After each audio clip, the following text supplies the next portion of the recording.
red light, yellow light, green light. I've got a list of resurgent teams that we may have written off a little bit at some point during this season that have suddenly started to show signs of making a run in the NCAA tournament. But we're going to put one team above the resurgent teams. It's the team we didn't get to fully discuss in the last segment. That's UCLA. We brought them up briefly, and I think they're fair to throw into red light, yellow light, green light. So what I mean by this, I have some definitions for my three categories here. I want green light as if I'm in, this team's making a Final Four. I'm riding them all the way. They can get there. I see it. Yellow light as in, I think they could win a couple games. I wouldn't be surprised.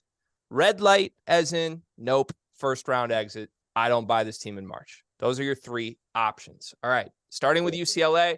Rob, let's go to you first because you said you are all in on UCLA. I think I know your answer here.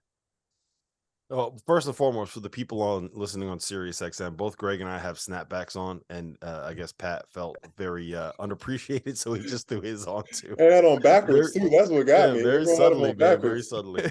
Yeah, I mean, heavy green light, like green light when you're blazing down like one of these big, not quite a highway, but one of these like three lane roads that you get going 65 miles an hour, maybe speeding just a little bit. I'm all in.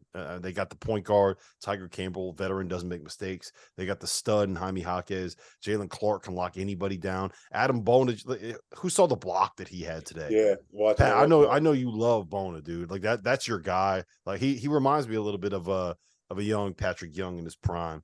And I think I'm still going to say the key is Amari Bailey. Like when he gets going, gives you that kind of like ISO score. I'm in. I love UCLA. I think they're very, very, very good. And I hate saying that because Jeff Goodman predicted them to win the national title in the preseason. And I don't want to speak anything into existence to make him look smart.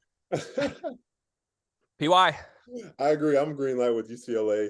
I know Jeff had some criticism for the Pac-12, the league a little bit, just kind of the league's a little bit mid-majory in the sense of, you got Arizona and UCLA and everyone else is kind of, but after what, you're only as good as your last game, or I would say your last month, and undefeated February, 8 in a row. So it's an easy decision for me to see that this team is trending in the right direction, primed and ready to get it done, to get all the way down to the Final Four. Absolutely.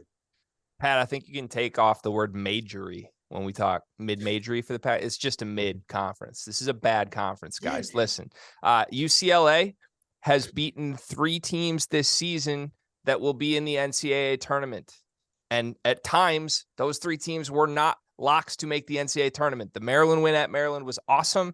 Kentucky on a neutral by 10, okay, whatever. A 2-point win at home against USC. A USC team that beat them by 13 at USC. Those are their 3 wins against NCAA tournament teams. Now, I give them credit for doing what Purdue didn't do. Like I said, run through a conference that's not that good. UCLA has done that. They deserve that. But this is not a green light team, gentlemen. This is a yellow light team. This is a team that, okay, maybe they make a Sweet 16. It depends on the draw. If this team's in the Final Four, I will be absolutely shocked because it will mean they have won more games against good teams than they have in 4 months of college basketball.